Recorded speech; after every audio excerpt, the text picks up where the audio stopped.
கால்வலிக்கும் மேகங்கள் சற்றே சிரமப் பரிகாரம் செய்து கொள்ள மலைகளின் முகடுகளில் வந்து அமர்ந்து மெல்ல நடந்து பச்சை பூத்த மரங்களில் கைகுலுக்கி கட்டித் தழுவி ஓடி விளையாடி ஸ்பரிசம் செய்து மெல்லத் தவழ்ந்து செல்லும் அற்புத காட்சிதான் இந்த காட்சி. ஓர் அழகான மாலை நேரத்தில் திருப்பதி மலையில் நிகழ்ந்த அற்புத இயற்கையின் ஜாலம்தான் இந்த கோலம். இருள் படர்ந்து காட்சியளிக்கும் மேகங்கள், பசுமையை மறைக்காமல் இயற்கையோடு இழைந்து வாழும் மரங்கள்,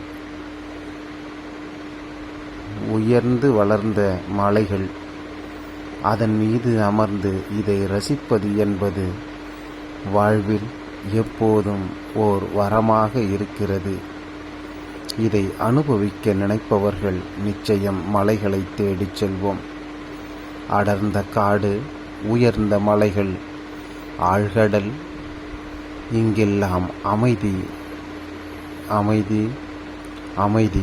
இது அப்படி குடிகொண்டிருக்கும். உள்ளத்தில் அமைதி வேண்டுபவர்கள் இந்த இடங்களுக்கு சென்று வர வேண்டும். அங்கே கிடைக்கும் நேர்மறையான சிந்தனைகளையும், இயற்கை விசாலமாய் விரித்து வைத்திருக்கும் இயற்கையின் வளங்களையும் வாரிச் சுருட்டி உள்ளத்தில் இருத்தி நம்மை நாமே சந்தோஷப்படுத்தி கொள்ள இருக்கும் அற்புதமான இடங்கள்தான் இவை. எத்தனை எத்தனை அழகு! சொல்லி முடியாது, சொல்லுக்குள் அடங்காது. சிந்தையில் தெளிவுற்றும் சீரிய அறிவையும் நமக்குள் உற்சாகமாய் பிரவாகமெடுத்து ஊற்றெடுக்க வைக்கும் இயற்கையின் அற்புத கோலங்கள் இது. உலகம் முழுக்க இறைவன் இப்படி எத்தனையோ வர்ணஜாலங்களை செய்து வைத்திருக்கிறான். வாய்ப்பு கிடைக்கும் போதெல்லாம் அவற்றை நாம் வாரி குடித்துவிட இந்த உலகை நோக்கி வலம் வர பயணிப்போம். பயணங்கள் எப்போதும் சுகமானது. பயணங்கள் எப்போதும் சுகமாக இருக்க சுமைகளை களைந்து நாம் இயற்கையை நோக்கி பயணிப்போம். திருப்பதி மலை 7 மலைகளை கடந்தால் 7 மலை யானை தரிசிக்கலாம். ஏன் 7 மலைகளையும் கடக்கும்போதே 7 மலை யானை தரிசித்து கொண்டுதானே கடக்கிறோம். அப்படி ஓர் அற்புதமான இயற்கையின் வரம் கொடிக்கும் வைணவ திருத்தலம் இந்த திருமலை. எத்தனையோ மாமன்னர்கள் ஒன்று கூடி கட்டி எழுப்பி விசாலமாக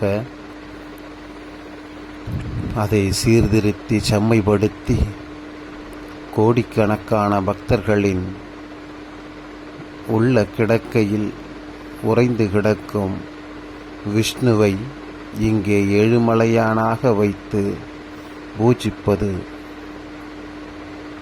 ஓர் பெரும் பக்தியின் அடையாளமாகும்.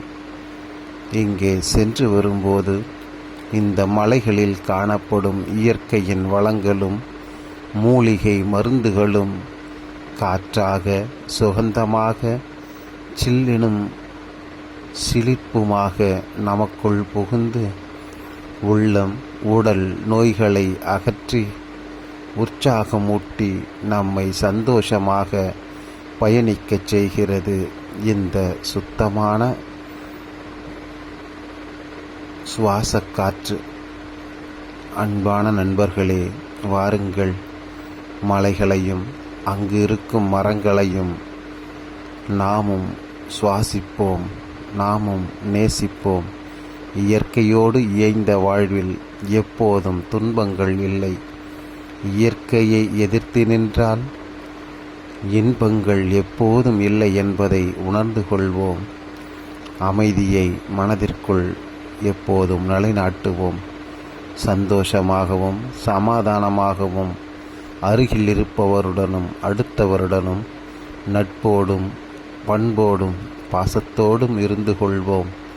வாழ்க்கை ஒரு முறைதான், அதை வாழ்ந்துவிட எத்தனிப்போம். நன்றி நண்பர்களே. தொடர்ந்து இதுபோல் காணொளிகளில் உங்களோடு பயணிக்கிறேன். நன்றி, வணக்கம்.